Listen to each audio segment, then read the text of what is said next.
I'm Carla, and for as long as I can remember, I've been the afterthought in my family. It wasn't always obvious, but looking back, the signs were there from the start. My younger sister Sarah burst into the world like a supernova, all golden curls and dimpled smiles. From day one, she had our parents wrapped around her little finger. Me? I was the quiet one, more interested in my chemistry set than in making friends. I still remember my 10th birthday. I'd been hoping for a new microscope, dropping hints for weeks. Instead, I got a frilly dress that made me look like a cupcake. But Mom, I hate dresses, I protested. Nonsense, you'll look just like Sarah, she beamed, completely missing the point. As we grew older, the divide only widened. Sarah breezed through school on charm and good looks, while I buried myself in books and science experiments. Did you hear? Sarah's been nominated for prom queen. Mom gushed over dinner one night. That's great, I mumbled, trying to muster some enthusiasm. I won first place in the science fair today. Oh, that's nice, dear, Dad said absently, already turning back to Sarah. So, Princess, have you picked out your dress yet? And so it went, year after year. My achievements, no matter how significant, were always overshadowed by Sarah's latest triumph, no matter how trivial. The state science fair in my senior year was my moment to shine. I'd spent months perfecting my project on sustainable biofuels. When they announced the winners, I could hardly believe my ears. First place goes to Carla Johnson. I was ecstatic. Finally, something even my parents couldn't ignore. Or so I thought. That's great, honey, Mom said distractedly when I told her the news. But we can't make it to the awards ceremony. Sarah has a dance recital that day, and you know how important that is to her. I watched them fuss over Sarah's costume and makeup, my trophy gathering dust on a shelf. It was a bitter pill to swallow, but one I was getting used to. When the acceptance letters started rolling in, I could barely contain my excitement. Full scholarship to a prestigious university? It was more than I'd dared to hope for. Mom, Dad, I got in. I burst into the living room, waving the letter. Full ride and everything. Mom glanced up from her magazine. That's nice, dear. Sarah, didn't you say you needed help picking out a prom dress? Just like that, my big moment was brushed aside. Again. But, it's a full scholarship, I tried again, my voice smaller this time. Dad patted my shoulder absently. Good job, kiddo. Sarah, Princess, let's go shopping. Can't have you showing up to prom in just anything, can we? I watched them pile into the car, my acceptance letter crumpled in my fist.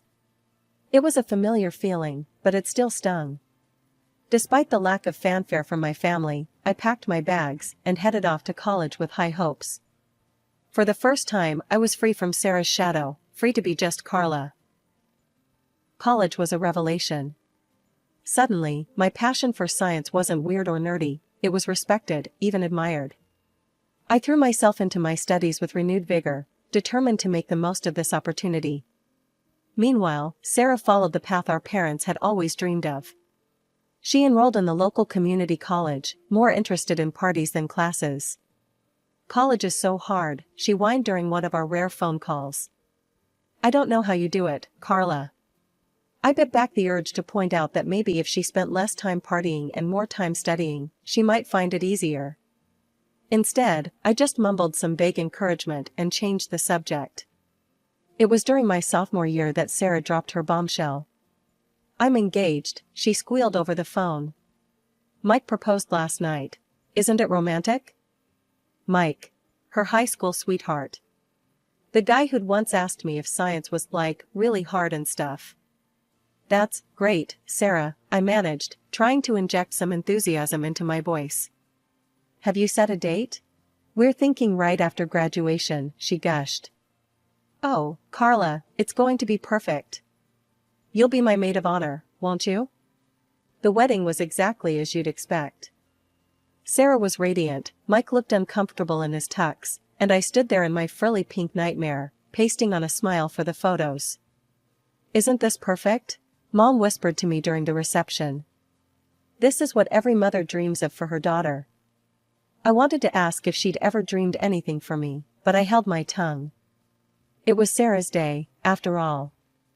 As I threw myself into my studies and later my career, Sarah's life seemed to follow a script straight out of our parents' dreams. Within a year of her wedding, she announced her first pregnancy. "I'm going to be a grandmother," Mom squealed over the phone. "Oh, Carla, isn't it wonderful?" I murmured my congratulations, trying to ignore the implicit question in her voice. "When are you going to settle down, Carla? When will you give us grandchildren?" Emma arrived 9 months later, a bundle of pink blankets and loud cries. I flew home for the weekend, dutifully cooing over my new niece and enduring the not-so-subtle hints from my parents. "You know, Carla," Dad said, bouncing Emma on his knee, "you're not getting any younger. Don't you want this for yourself?" I gritted my teeth.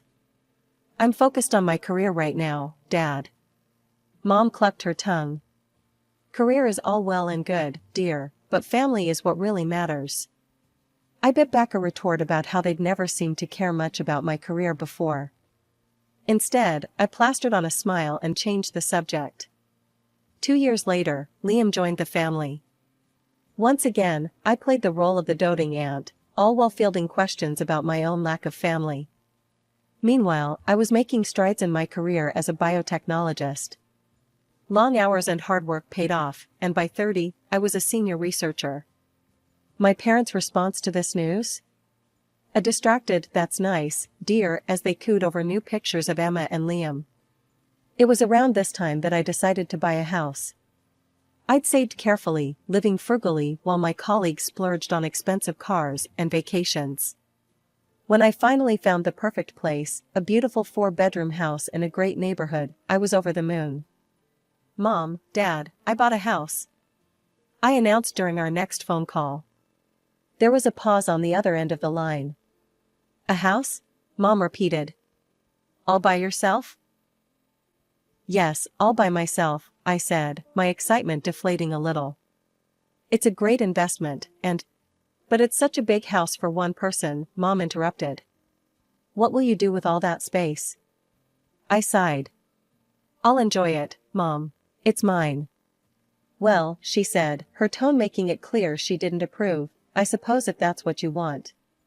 "Oh, did I tell you? Emma lost her first tooth yesterday." And just like that, we were back to talking about Sarah and her kids. The months following my house purchase were a whirlwind of work and settling into my new home. I threw myself into decorating, turning each room into a reflection of my personality. It was during this time that I started to feel a shift in my family dynamics. The usual calls from my parents became less frequent, and when they did call, there was an odd tension in their voices. One evening, I received a call from my mother. "Carla, dear," she said, her voice sickly sweet, "we're having a family dinner next week. You'll be there, won't you? We need to talk." I agreed, my suspicions raised. In my family, "we need to talk" usually meant trouble was brewing. The night of the dinner arrived, and I pulled up to my parents' house with a sense of foreboding. Sarah's car was already in the driveway, and I could hear the excited shrieks of Emma and Liam from inside. Dinner was a tense affair. My parents kept exchanging glances, and Sarah seemed unusually quiet. Mike, Sarah's husband, kept clearing his throat as if he wanted to say something, but thought better of it. Finally, as we were finishing dessert, my father cleared his throat. "Carla, we need to talk about something important." Here it comes, I thought. "What's up, Dad?" He glanced at my mother, who nodded encouragingly. "Well, you see, sweetie, we've been thinking. That big house of yours, it's really too much for just one person." I felt my hackles rise. "Dad, we've been over this. I like my house. It's mine." "Yes, but—" He trailed off, looking uncomfortable. My mother jumped in.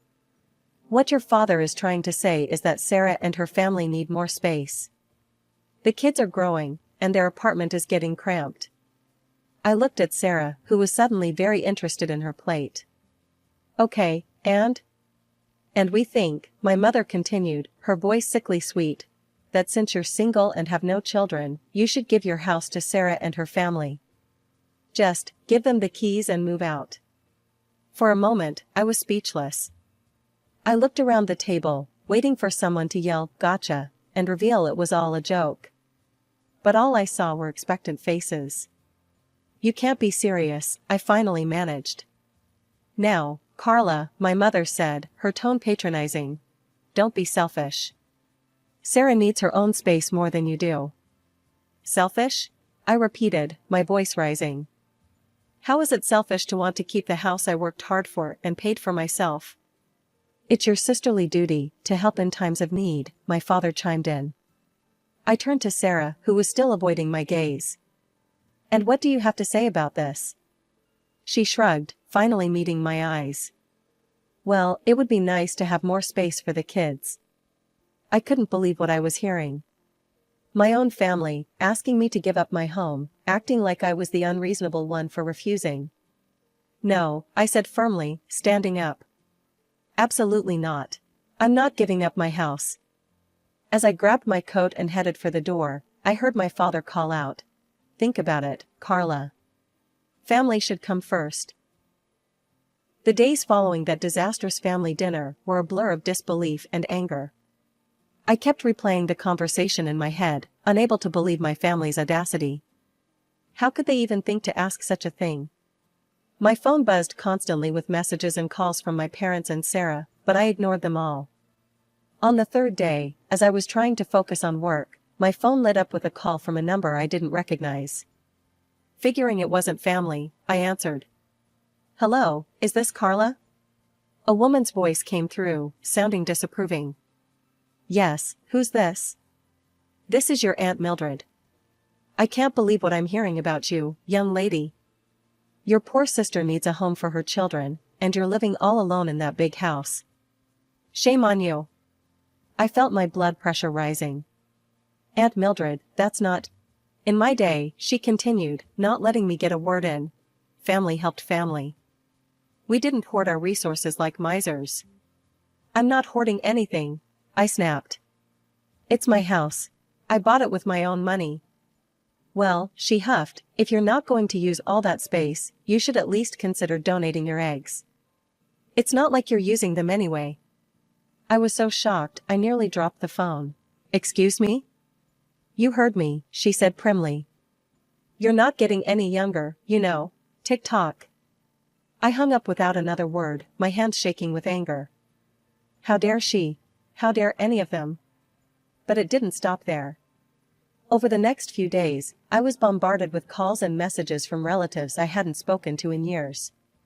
Each one had an opinion on what I should do with my house and my life. My great-aunt Edna left a voicemail. "Carla dear, it's your great-aunt Edna.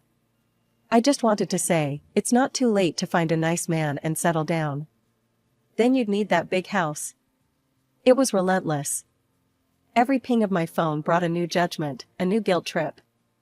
I felt like I was going crazy. I started to dread checking my phone, wincing every time it buzzed.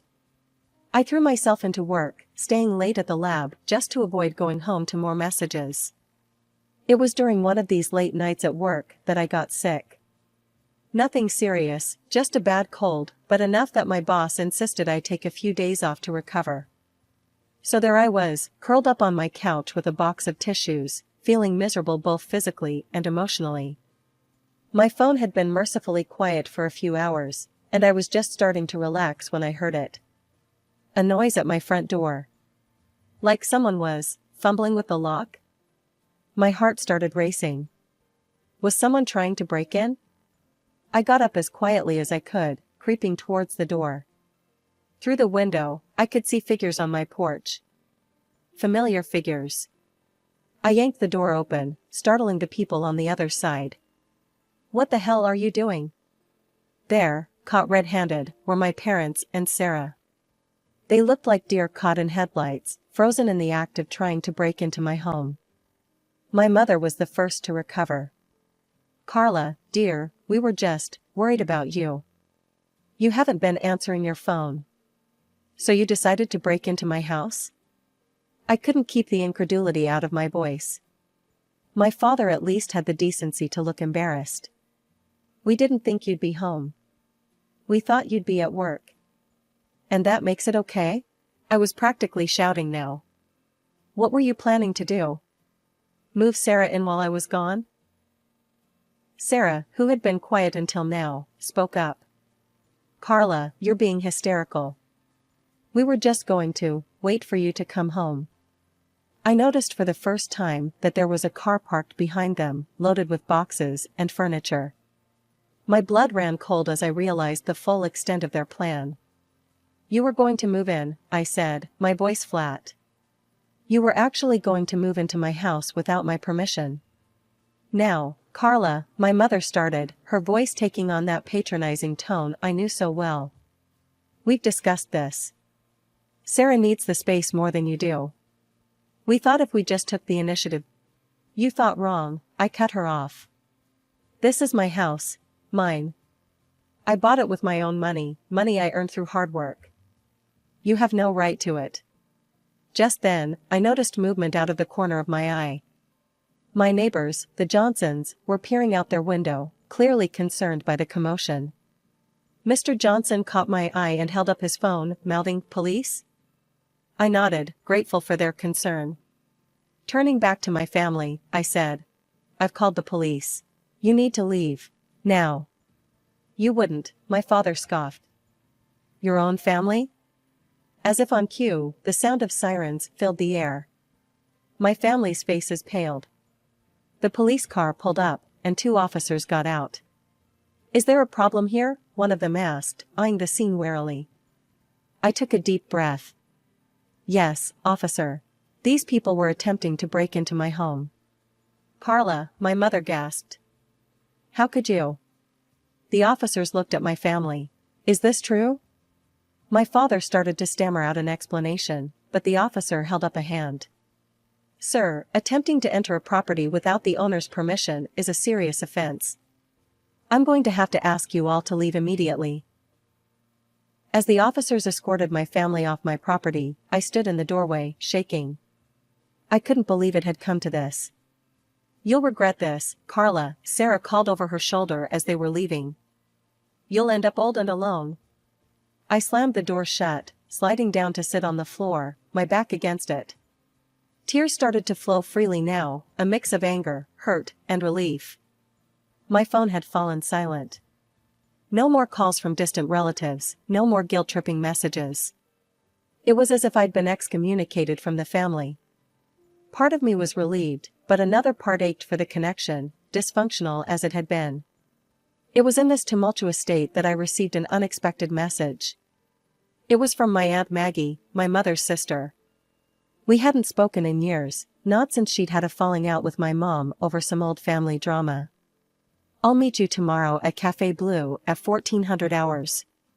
Intrigued and desperate for any ally, I agreed to meet her. The next day, I found myself sitting across from Aunt Maggie in a cozy corner of Café Bleu.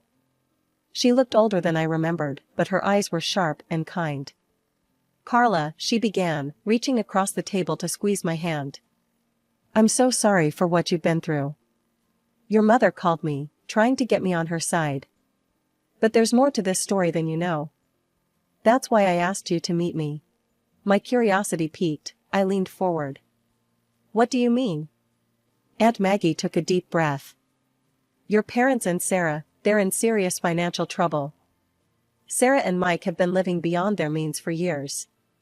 Luxury cars, designer clothes, lavish vacations, all on credit." I shook my head in disbelief. "But why? How?"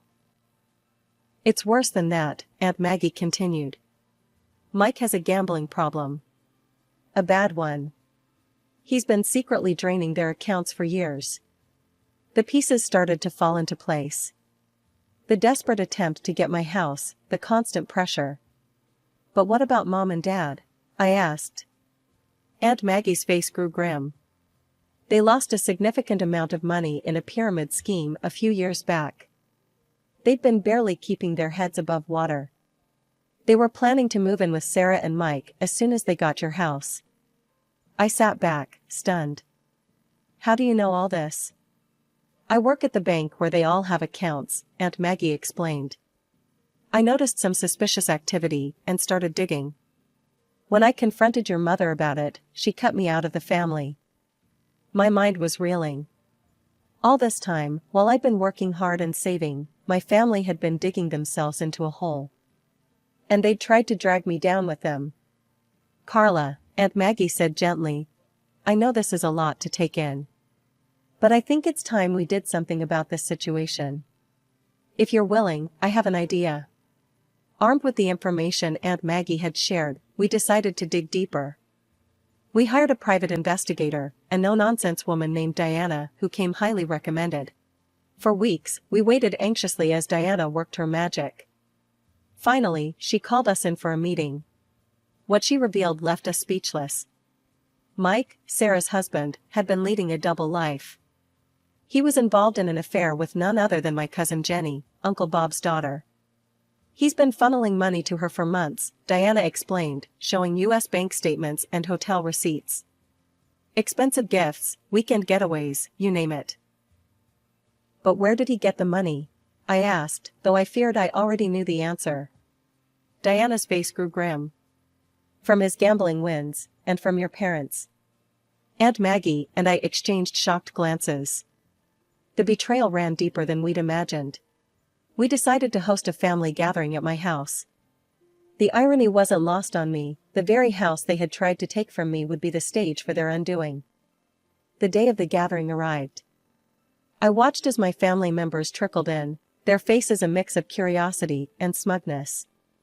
They probably thought I was going to cave to their demands. Once everyone was seated, I stood up, my heart pounding, but my resolve firm. I've called you all here today because there are some things you need to know, I began. I laid out everything, the financial troubles, the gambling, the affair. With each revelation, I watched the color drain from their faces. Sarah jumped up, tears streaming down her face. It's not true, she screamed, before collapsing into sobs. Mike, tell them it's not true. But Mike was already halfway to the door. Uncle Bob, his face contorted with rage, caught him by the collar. You son of, he growled. That's my daughter you've been fooling around with. My parents sat in stunned silence, the reality of their exposed financial ruin seemingly more devastating than the fact that they had tried to steal my house. The relatives who had judged me so harshly began to stammer out apologies. We had no idea, Aunt Mildred muttered. Carla, we're so sorry. As the chaos unfolded around me, I felt a strange sense of calm. The truth was out. The lies and manipulations were exposed. In the weeks that followed, our family was turned upside down. Sarah, unable to forgive Mike's infidelity, filed for divorce. With nowhere else to go, she and the kids moved back in with our parents. But their reprieve was short-lived. The bank foreclosed on their house. They were forced to downsize to a small, rented apartment, all 5 of them crammed into a space smaller than my living room. As for me, I watched it all unfold from a distance. After much soul-searching and several tearful nights, I made the difficult decision to sever all ties with my immediate family. You're doing the right thing, Carla, Aunt Maggie assured me one afternoon over coffee. It's not easy, but it's necessary for your mental health and well-being. Aunt Maggie had become my rock, the family I chose when my blood relatives had let me down. Our weekly coffee dates became a cornerstone of my new life. As the weeks turned into months, I found myself settling into a new routine. Without the constant drama and demands of my family, I had time to focus on myself. But with that came a startling realization: I was lonely. You know, Aunt Maggie said one day, there's a world out there beyond work and home. Why don't you try something new? With her encouragement, I decided to join a local rock climbing group. It was far outside my comfort zone, but as I strapped on the harness for the first time, I felt a thrill of excitement I hadn't experienced in years. That's where I met Alex. He was belaying another climber, his strong hands confidently handling the rope. When he turned and flashed me a warm smile, I felt my heart skip a beat. First time? He asked, noticing my nervous fidgeting with the equipment. Is it that obvious? I laughed. We struck up a conversation, and I was immediately drawn to his kind eyes and easygoing nature. As we talked, I learned he was a wildlife photographer, with a passion for capturing the beauty of nature. For the first time in years, I felt a spark of excitement about the possibility of a relationship. Alex was kind, adventurous, and understood the complexities of family dynamics in a way few others could. We began dating, our shared love for nature and understanding of complex family dynamics bringing us closer. Before I knew it, we were discussing marriage, a concept that once seemed foreign and unattainable to me. Through it all, Aunt Maggie remained my steadfast support. She became the mother figure I had always yearned for, but never had. "Carla," she said to me one day, her eyes misty. "I want you to know something. I've changed my will. I'm leaving everything to you." As I hugged her, tears streaming down my face, I marveled at how much my life had changed. The path hadn't been easy, but it had led me to where I was meant to be. With Aunt Maggie's love, Alex's support, and my newfound strength, I was ready to embrace whatever the future held.